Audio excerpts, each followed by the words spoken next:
Want to do a deep breath?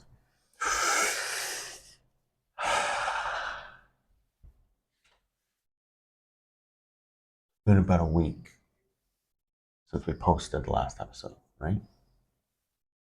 Yes. It felt good. I felt like I got over the hump.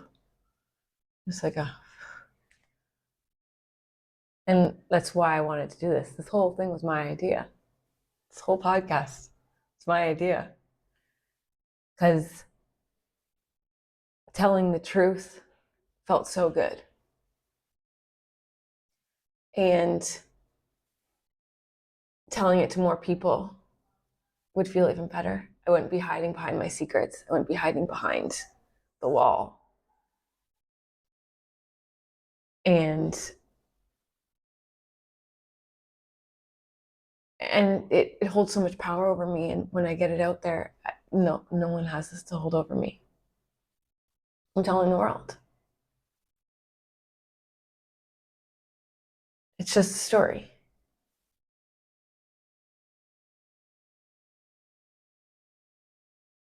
So tell the story.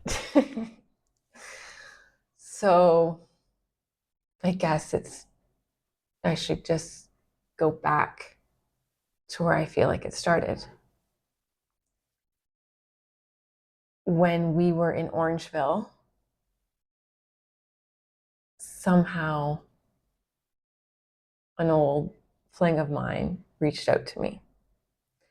And it was on Snapchat, he found me, I guess. And we just started chatting.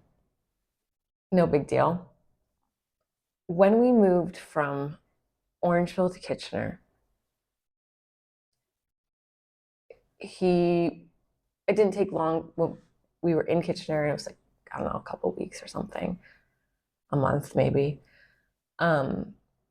He proposed that I come for coffee. And I had always thought of the people in my past of like, what if I did have sex with them? What would that have been like? These are always thoughts in the back of my head. What would it be like with someone else? What would that be? And since I already had relations with them and I already, didn't have full sex, but I did other things, they were the people I thought of. So I was going to just go out for coffee with him. So I drove down to London. We had coffee. It was just very innocent. There was just talking, catching up. But then I went back to my car and I was going to leave. And I was like, oh, I need to use the bathroom. And he's like, you can come inside. And I knew as soon as I made that decision to go inside, it was over. Like I knew that. And so that was the moment where everything changed for me. I made that decision there, standing on the sidewalk. That completely changed the course of my future. And it wasn't thought out. It was that split second of just following the what if. And so I went inside, I used the bathroom, and I was like about to leave, and he's like, oh, I owe you a hug. And that was the first time that we touched that whole morning. And then the hug led to a kiss, and then the kiss led to more, and then it just got out of hand. And then I left that day, driving back to Kitchener, with this worst feeling I've ever felt in my life. And I was just like, well, it's done. That's over. You're no longer who you thought you were. Whoever you were before this moment doesn't exist now.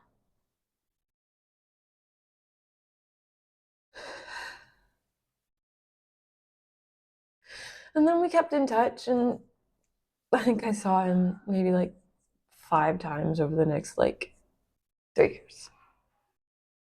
When we had that first mushroom trip where I faced something and I didn't go through it, I ran away. I ran upstairs. It was that. It was, you need to tell him. You need to tell him. You can't keep doing this to yourself. You need to tell him. And I just thought, no, no, no, no, no, no, no, no. I'm not ready. I'm not ready. I'm not ready. I'm not ready. So I'm just lying there up in the guest room, just thinking, you're not ready. You're not ready. You're not ready. And just playing, you need to tell him, you need to tell him, you need to tell him, you need to tell him. And I just couldn't do it. And then it caused me to like vomit. I was like, okay, well, at least I vomited and that felt better. And I was like, okay, I'm on the other side of this feeling. I'm not on the other side of this feeling. I can get through this day without ruining my life. But I already done the ruining of my life. I don't know why I thought telling him would make it worse. I wasn't ready. You weren't ready.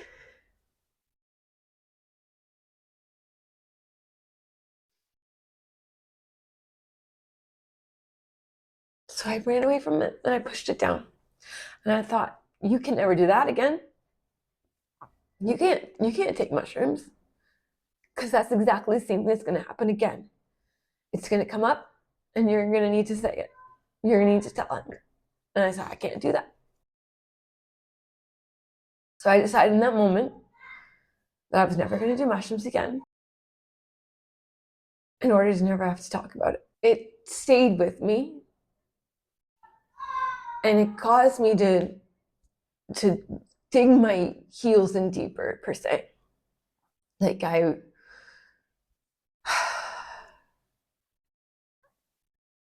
didn't, at that point, I was 3 years in, I was still talking to him, randomly seeing him, and I didn't even like him.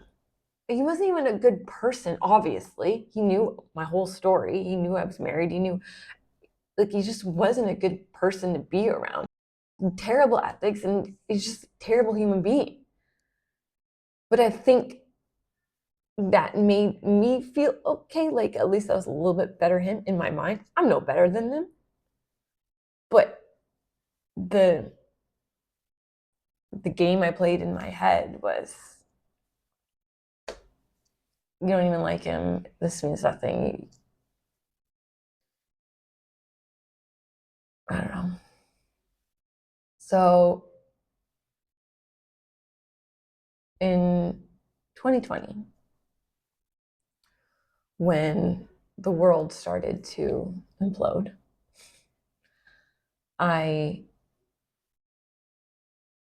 got restless, I guess.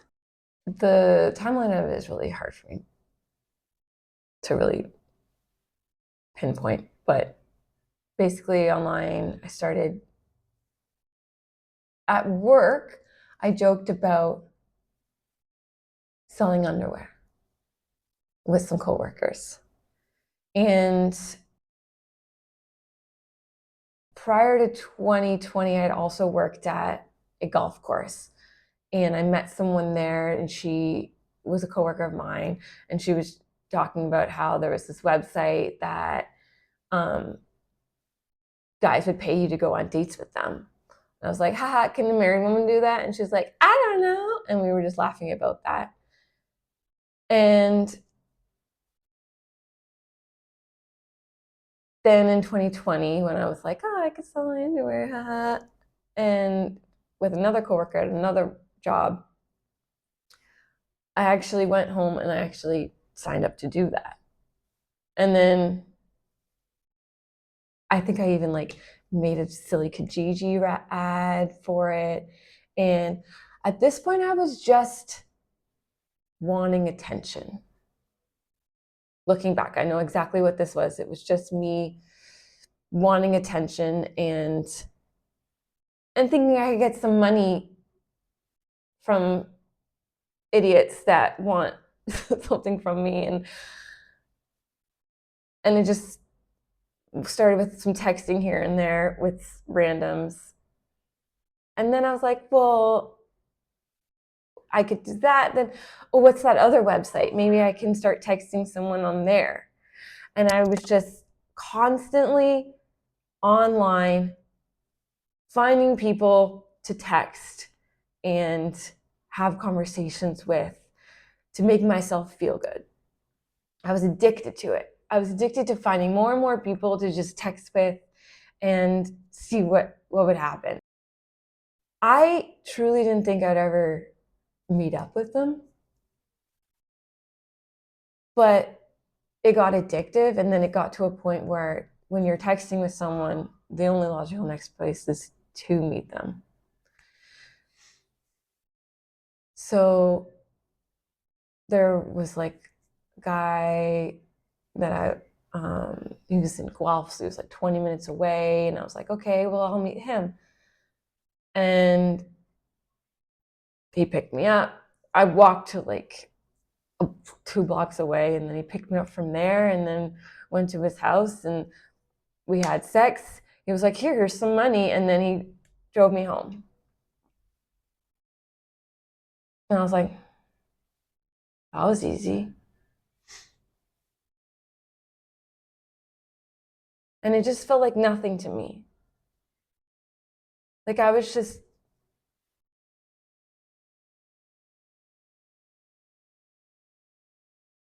no one. I was just out there.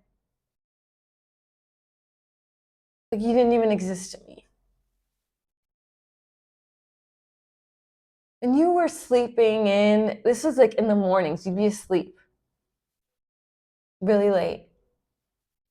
You've talked about my sleeping disorder and how I wasn't able to regulate my sleep patterns. So at that time, and for most of our relationship, like all of our relationship, Yeah. I wouldn't wake up until at least afternoon. Part of the reason we moved into separate bedrooms is I kept on waking up and you were gone. And I would say, oh, did you have to move to the guest room? And you would say, yeah, I was shaking too much and I didn't want to bother you. So That is true. Some of the time. I would get very agitated in my body and I needed to move a lot. And I was like, well, I don't want to make him. Let's go to the other room. But that became also just like a habit of like, oh, going to the other room. And then if I'm in the other room, then I can wake up earlier and I can text on my phone and you don't see. And that was like, made it easier for me. So I would go out in the morning and I'd come back and sometimes you'd be still sleeping. You didn't even know I was gone.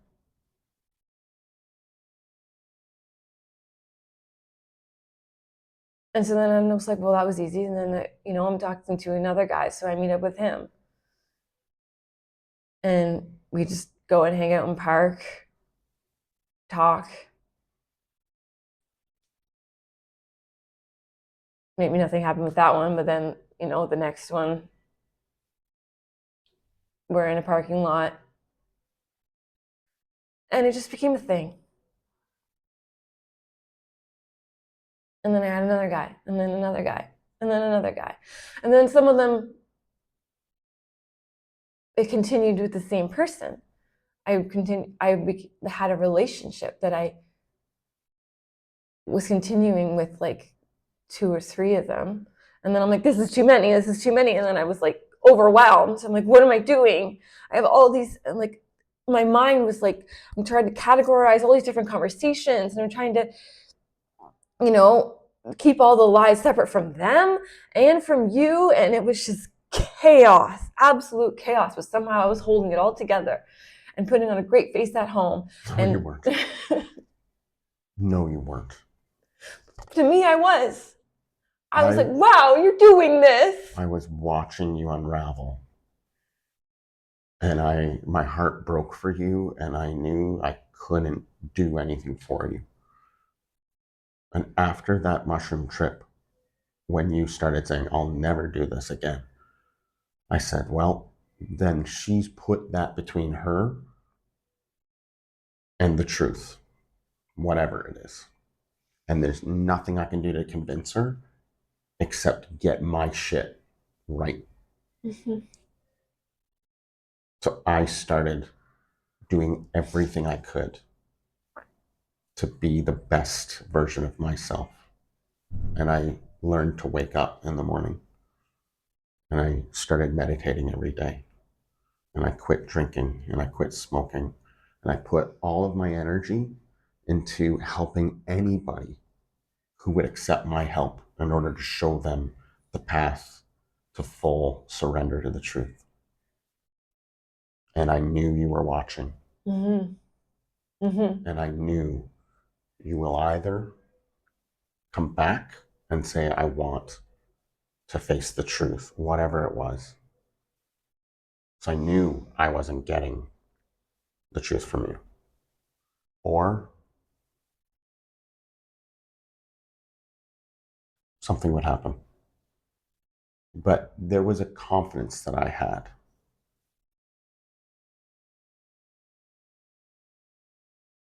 that I know you can't change anybody else but yourself. That if all I did was focus on modeling behavior and being the best version of myself, that's the only way I could help you.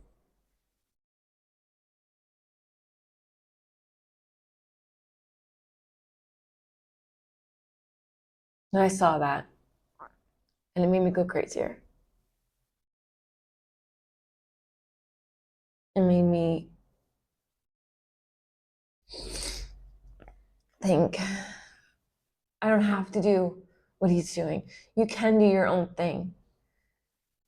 So I saw you putting in the work and healing yourself. And it caused me to push more against that and go deeper into the chaos of my secret life. And I was doing these secrets and thinking that it made me so powerful, thinking that, I was in control of that. And I was finally doing what I wanted to do and having fun and going out and meeting people and going out into the world. And obviously that's all a lie. But it's how I felt in that moment as I'm lying to myself. And I'm like thinking, oh, you're doing things that you could never do. And oh, you're becoming, such a woman. And like, I had no idea what the fuck I was doing. I was like a child that just decided to just do everything that she wasn't supposed to do. Just go against everything that you knew was right and just do everything wrong and just see what happens. And in those moments, it's when I'm with another person, it wasn't like a fuck you or I wasn't even thinking of you. I was in a whole nother world. I was a whole nother person. You used a different name. I used fake names. So there was like one or two. So I had so many people going on that I started to chop them off and had like maybe 3 and then down to 2 for a long time. I would go out for morning walks that you thought were so great for me. And I was, maybe being mindful on these walks and taking time for myself. Sure, I was going on walks. I wasn't alone.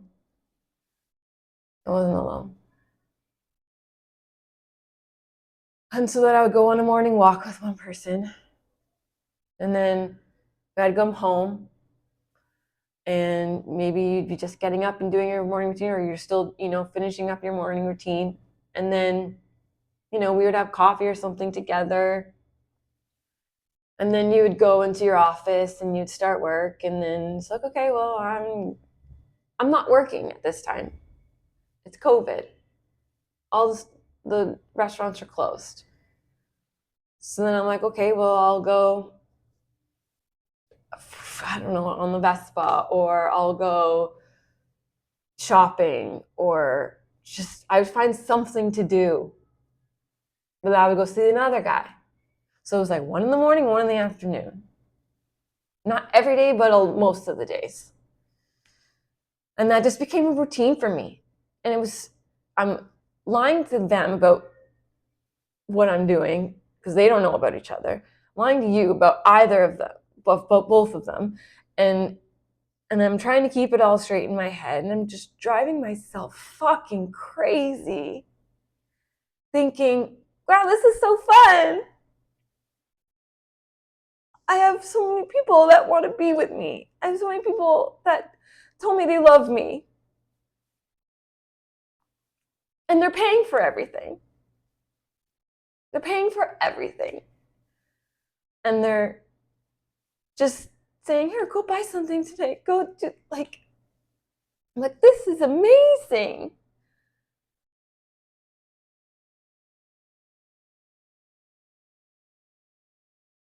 But it was so much on me. And I'm just like, I keep saying driving myself crazy, but I literally was making it worse and worse for myself to the point where you can't get out of this. There's no out of this. You're probably going to have to kill yourself to get out of this because you can't tell anyone about this. You can't tell anyone. You're just going to have to kill yourself and let it die with you.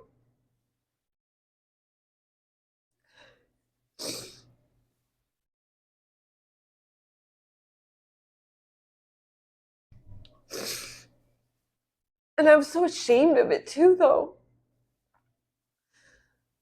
So that shame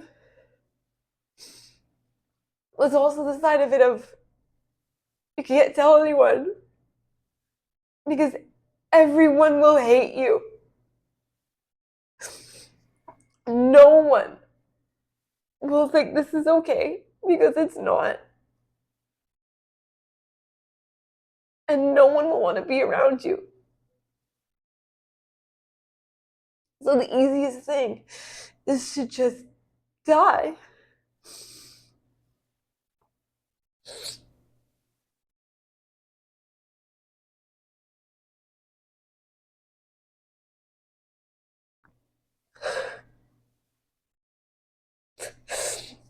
And I always thought I would be on my Vespa and I would just drive off the road or drive into a transport truck.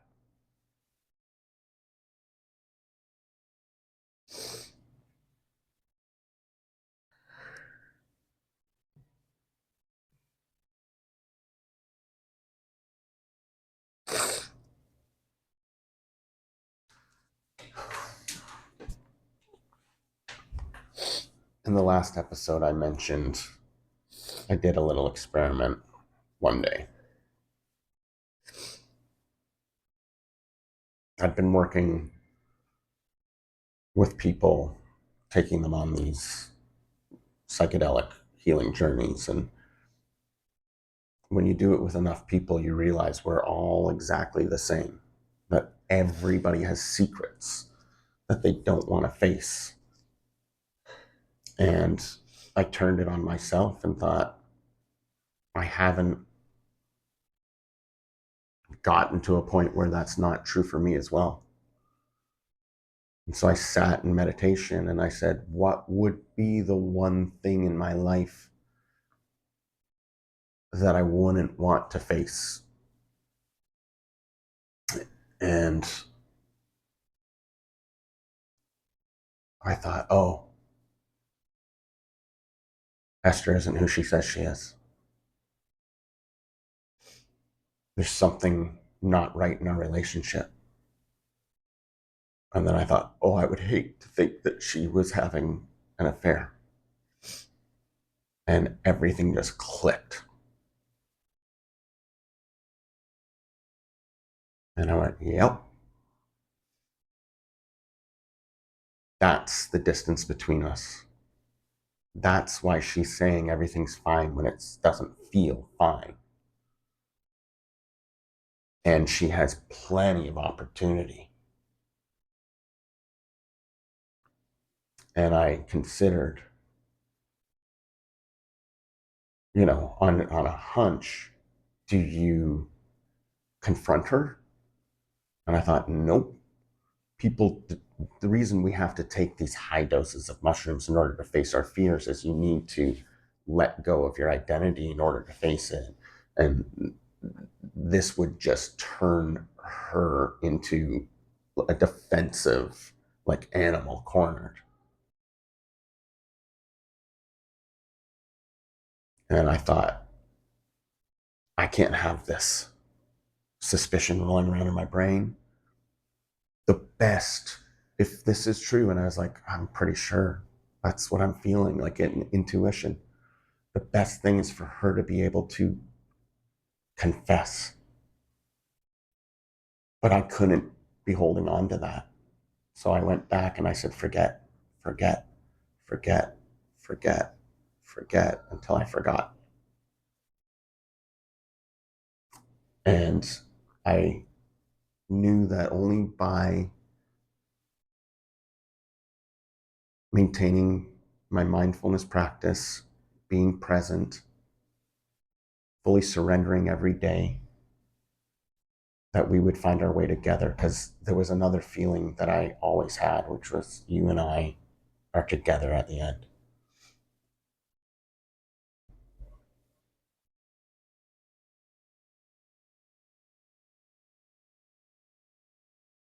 When you told me, when you confessed in the trailer on our 10th wedding anniversary at the peak of a high dose mushroom experience,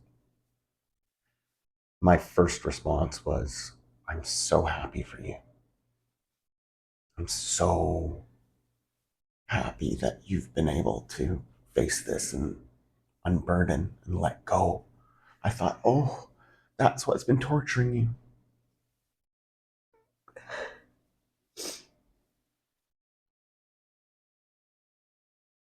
And I never felt sorry for myself, because it very quickly made sense to me that this wasn't something you were doing to me. It was something you were doing to yourself. Mm-hmm. Now, it helps that I was in the midst of ego death. And Of course, that helps. I remember saying to you, Peter's going to be plenty pissed about this tomorrow. Mm. And I remember you saying, I don't know how to live. I don't know how to live. Mm. I don't know how to live. And going, oh, you were saying, I don't want to live. I don't want to live. I don't want to live as Esther. Yeah. The way she's been. Yeah. And you didn't have to tell me you were planning to kill yourself.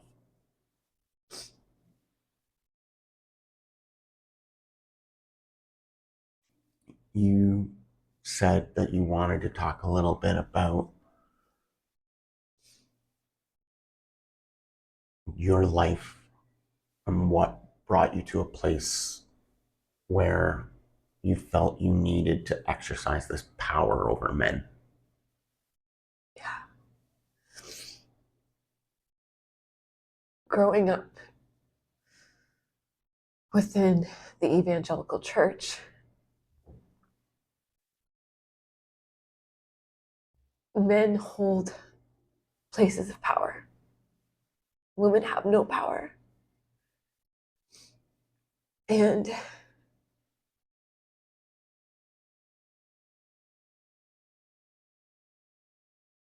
when I was going out and being with these men, I was holding onto this false sense of power, of I was in control. I was picking who to hang out with, who, had my rules of they either also had to be married and had something to lose or had kids so that I could have power over them. I don't have a great relationship with my father. And the age-old tale of daddy issues is textbook. And that false sense of love that these men gave me and the attention was something I never got from anyone ever my entire life. From a man. Including me. Including you. You loved me, I knew that. And I loved you. But there was a different tension that you wouldn't give me. You wouldn't put me above most things. I felt that. And I would never blame you. But it affected me. Mm-hmm. And obviously I went out and, found it in the worst places. The worst.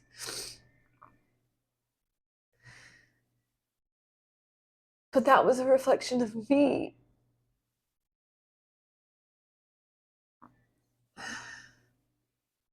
And I also, like growing up Christian and then realizing I don't believe that anymore, it was like I was just pushing against that and like, okay, what was all the things that I wasn't allowed to do? I'm just going to do the complete opposite of the pendulum on that one and just go so hard on the other side.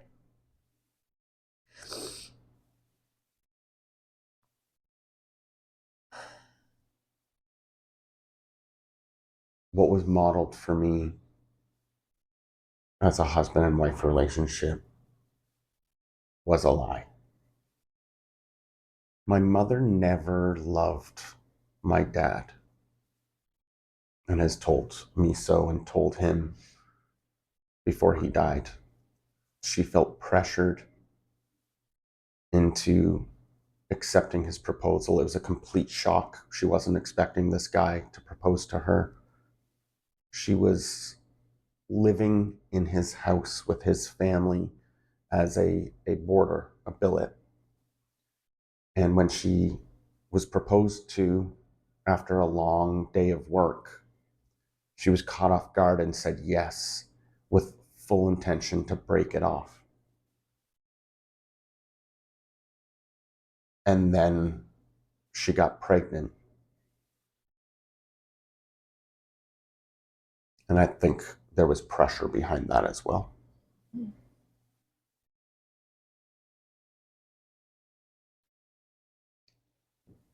My parents were married for over 50 years before my dad passed away. And my mother never once welcomed any kind of affection. She did not want him to say, "You're beautiful." She did not want to be touched and hugged. And just like girls have their dad issues, boys learn how to treat women by how their mother wants to be treated. And every act of affection was performative and unwelcome. So I never knew how to be comfortable telling you you're beautiful. I never thought it needed to be said.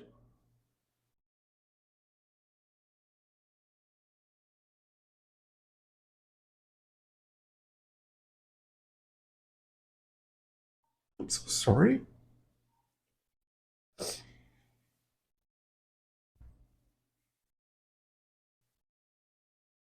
It's been 2.5 years since our 10th wedding anniversary, since that day that you came clean, you confessed. Um, and we've been healing together. growing together from a place of absolute honesty and trust, forgiving. The day it all came out, Yeah. he started by telling me about one person. Yes. It came to the point where I was, it was down to like 2. And then I was down to like 1. But then even with the 1, I still had, and then I got bored with just 1 again. So then I went and I just started dating like crazy with other people, but at least I told him. And I was like, well, at least I'm not lying to one person. And that was Rick, who I had mentioned to you when I told you. So that one person was the person that I would go on walks with every morning. And I would just talk about everything. And we would just talk. Obviously, we would also have sex, but we would just talk a lot. And I would talk about my relationship with you, and he would talk about his relationship with his girlfriend, and they were living together, and we would like help each other out in this fucked up way of just surviving. And so when I told you, I said he's been a part of our lives for the past 3 years. Because it was every day where I was talking to him and I was talking about you and I. And he was aware of so much in our lives. And when I was telling you, it's like I needed to come clean that like I had shared our life with someone else in that way. I was very open and receptive at this time. I just finished telling you, you can't hurt me. Yeah. You can't hurt me. Only I can hurt myself. And I remember really opening up the door. Is there anything else you want to tell me or ask me? Mm-hmm. Do you remember? I told you about the man in Vancouver. Not yet. I don't know then. You sure there's nothing you wanted to ask me after you told me? I don't remember right now. But what do you think? Because this is what it was like. I was like, are you sure? There's nothing you want to ask me? It was like, do you want to stay together? Or I don't remember. You just told me about all these horrible things. Is there anything you want to ask me? Do you forgive me? Yes. Forgive me. Yes.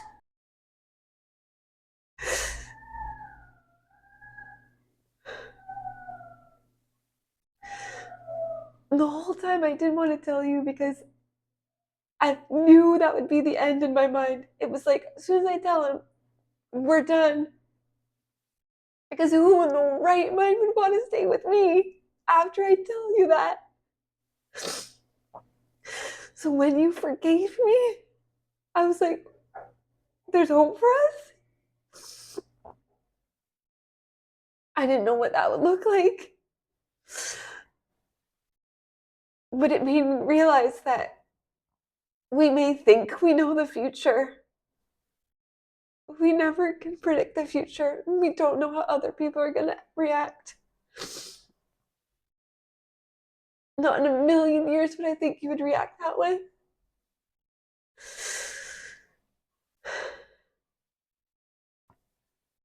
I love you so much.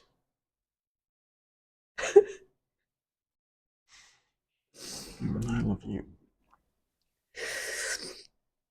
And I remember kept saying, like, I've hurt you, I've hurt you, I've hurt you.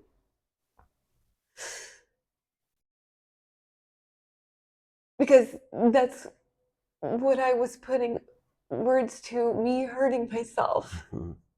I've hurt myself. And I knew that, and I I've could hurt see that. myself.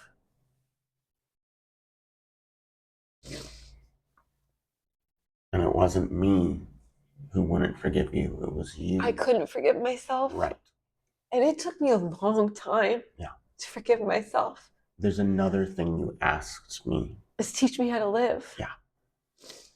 Because I was just going through motions of this is what you do. You get married. You have a family. Oh, that didn't happen. Oh, okay. Okay. So now what?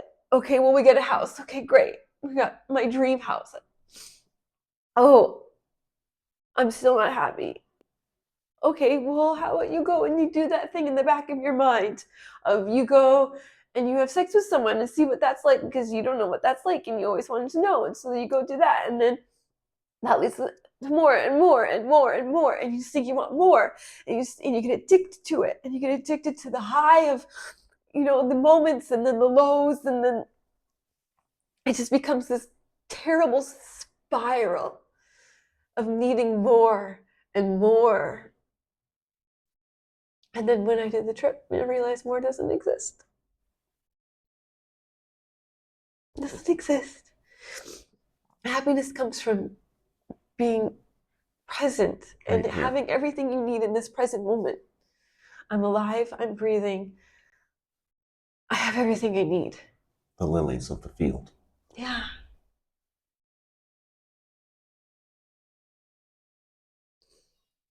There's these lines from Christianity that we say, but they hold new meaning. Yes. They're not just these verses from the Bible that, I've said my whole life, but never really knew what I was saying. People would tell me what they were, but it was never actually what it truly meant. A huge one is the truth will set you free. I was always taught that, the truth, the Bible, believe in God, that will set you free. That's not what that is. The telling the truth in every moment is freedom. No, you didn't fully practice and live that out after the first trip. No. Yes, I had told you all of that. But it still hadn't landed. I hadn't forgiven myself and I hadn't found that like centering and I didn't know. I still had that like addiction feeling inside of me of needing more. Yeah. There was a lingering feeling of that. And it's not that I wanted to be with other people. Because that wasn't even it. Because that wasn't it to begin with. It was, I don't want to put words in your mouth. It was an act of rebellion. It was, wanting attention. It was pushing back on everything that I grew up with.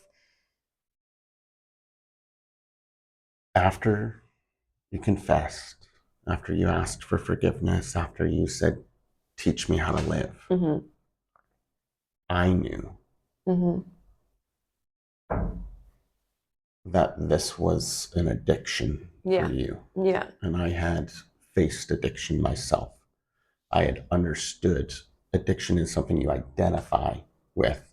And I'd understood that addiction really is just seeking more. And I knew that it was going to take time for you to be able to come to your own understanding of that. Definitely. And that I had to put my healing on hold.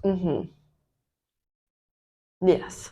To teach you how to live. Yes. Which I had been doing with other people. Yes. And in the middle of this trip, as we're coming down, it was like, oh, I have to make some huge changes. And fast. You started to panic. And that became like a really big thing that I didn't know how to do. And like, you asked if you could continue your relationship. Yeah, because it was a relationship that I had every single day. It was like a friendship that I had. And to just chop that off, I was like chopping an arm off at that point. I was like, well, I don't know what to do. And that's when I took my ring off. And I said, well, then you can keep this. Yeah. And then I was like, oh, no, he's right. What am I thinking? I took my ring off a few times. Yeah. It's a good symbol. There was a long conversation, and I was only getting bits and pieces of the story. Yeah. It took a while for it all to come out. It took a while. But we needed to focus on presence. We were in this state of absolute presence and peak experience, slowly talking and coming out of it. Mm-hmm. And I knew that you needed to be able to practice that in order to change the addictive behaviors every day. Yeah. I had to go forward and make choices that weren't enabling my addiction. So in the moment, you texted I just the guy. texted everyone, blocked bunch of people. We went through that in that moment. In that moment, we just did that. I acknowledged that you did need to have a closure with the person you had been spending every day with for the last 3 years. Yeah.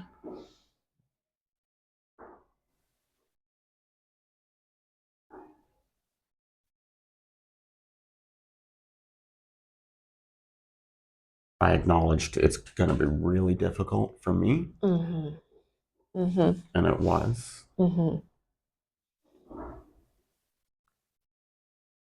We didn't go back to Kitchener right away. It was so great that you had like 2 weeks off.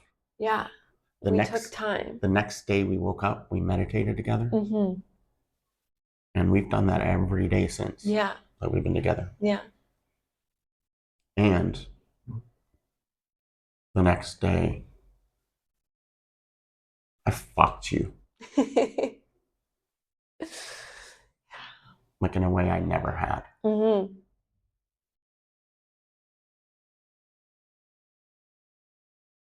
And that took time. Of course. But that part of our relationship today is something that I never imagined it ever could be.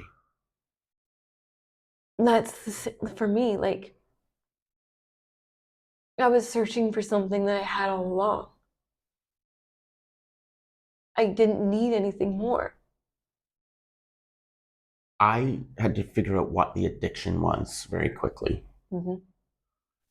Because I didn't think you were like a sex addict. No. And you weren't. No.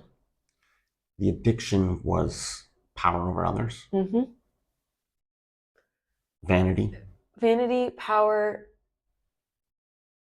an odd sense of control. Yeah. And the addictive behaviors were mostly on your phone. Yes. Mm-hmm. Mm-hmm. That constant dopamine of a message. Which you were getting from multiple people all the time. Yeah. Yeah. And that's something that I had to try and now fill. Mm-hmm. And we talked about that.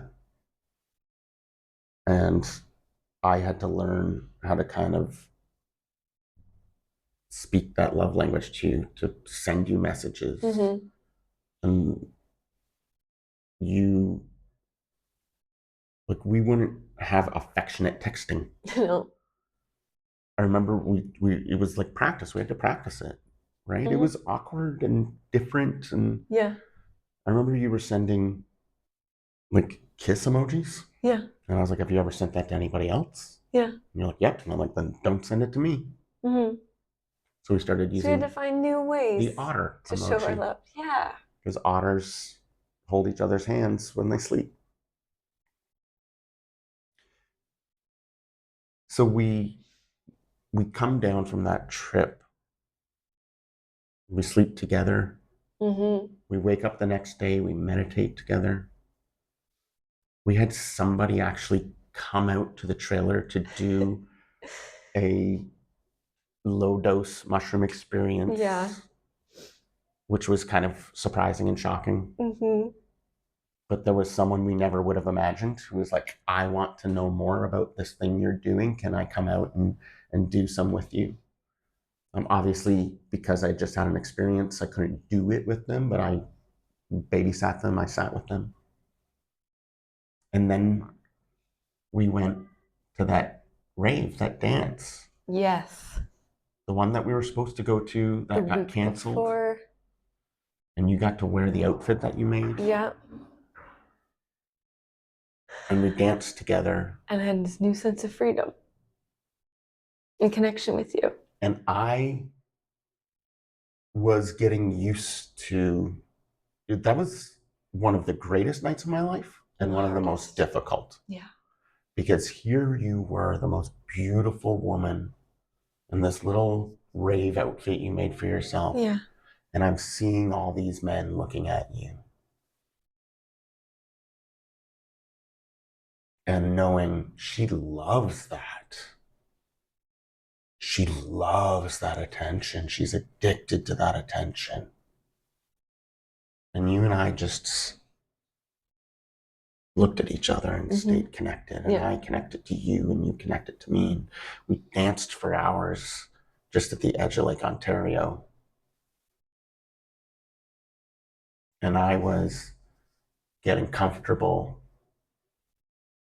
having you see me as the only one for you. Yeah. Well, all these other men looked on, and that's not something I like or enjoy. No. But I'm not threatened.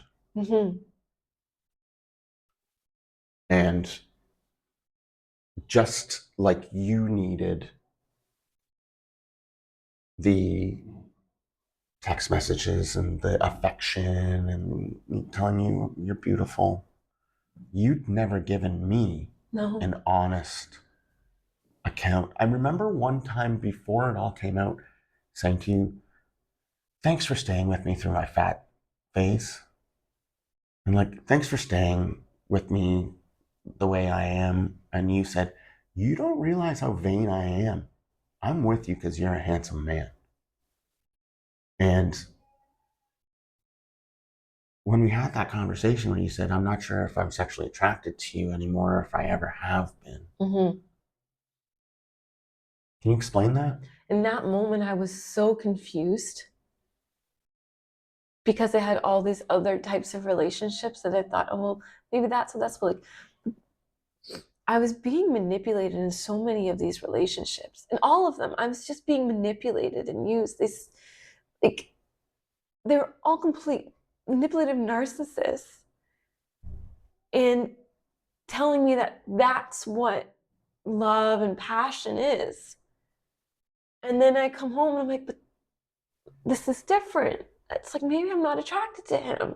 If I'm not feeling these crazy highs and these crazy lows, maybe this isn't what I thought it was. I love him, but maybe I'm not sexually attracted to him. So I was just so confused about everything because I was being manipulated in so many ways. But when I found my clarity, it was, no, I'm very attracted to this man. And I have never been able to see myself as desirable to women. You know, I've never been able to believe that I could be an image of handsome, hot, sexy, whatever. And you started texting me, hey, sexy, which was new and again, uncomfortable for me because I'd never been comfortable with like husband and wife sharing affection in that way. But you were able to start building me up and lifting me up and whispering to me in places, you're the sexiest man in this room right now. So immediately after, you have 2 weeks off from work. Yes. and you begin living mindfulness every day. Mm-hmm. You begin the practice of meditation together with Mm-hmm. me every day. And you went and you had a conversation with this person. Yeah. And you said, we're not. Done. And you were still trying to be like, but I don't have autonomy if I don't have the opportunity to maybe talk to this person as a friend. I was like, you can't control me. If I want to talk to this person as a friend, I should still be able to. But it was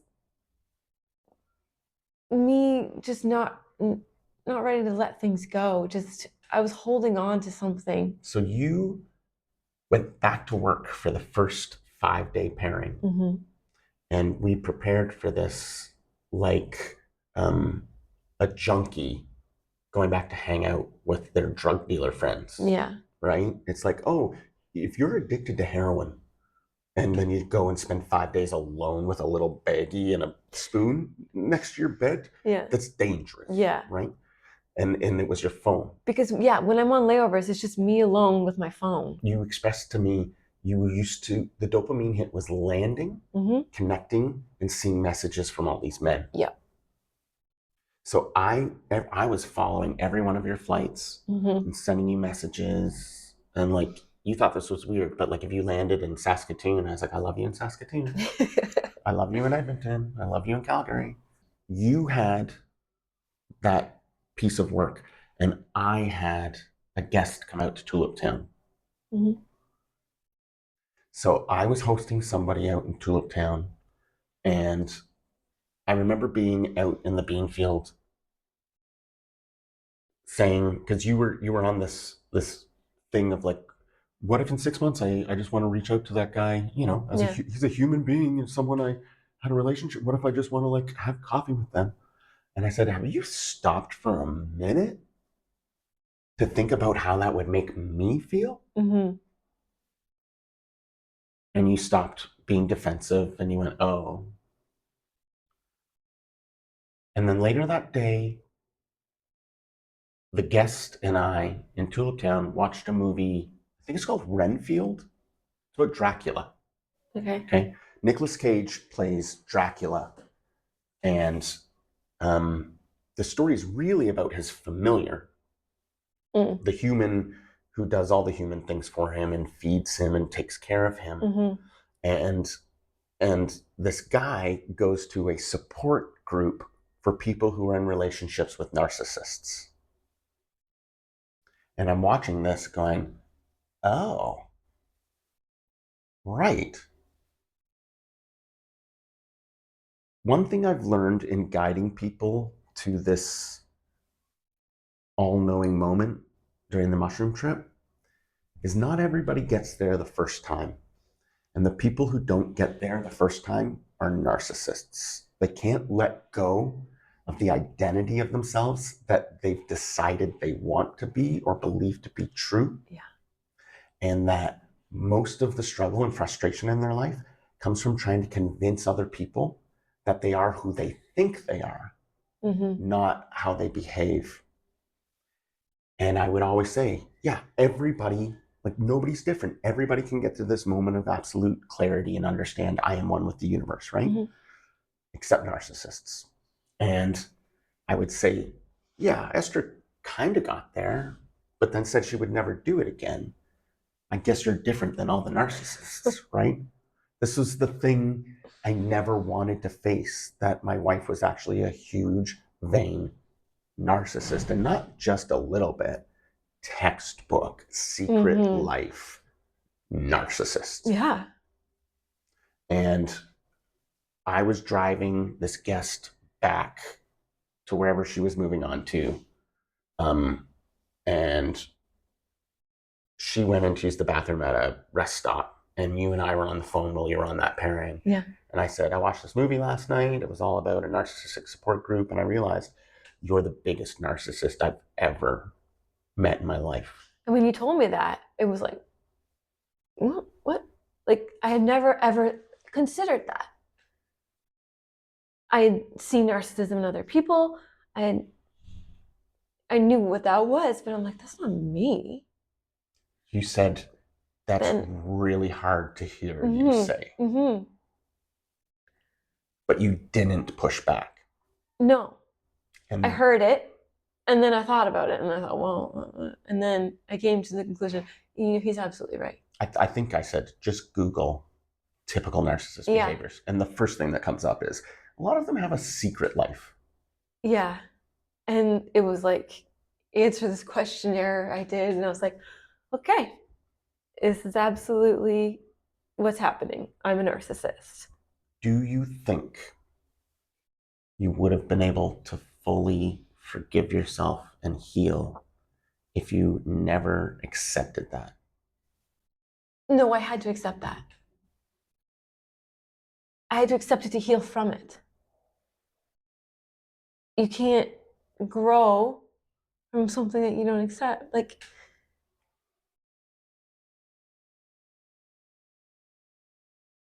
Next time, mm-hmm. we'll talk about how we healed together, Mm-hmm. how we've been growing together, and how we were able to navigate our relationship as husband and wife and our relationship as teacher Mm-hmm. and student. Mm-hmm. Where it all began Yeah, full circle. is where we had to come back to Mm-hmm. in order for you to own this healing process and for me to trust you to be out in the world and not have to watch over you.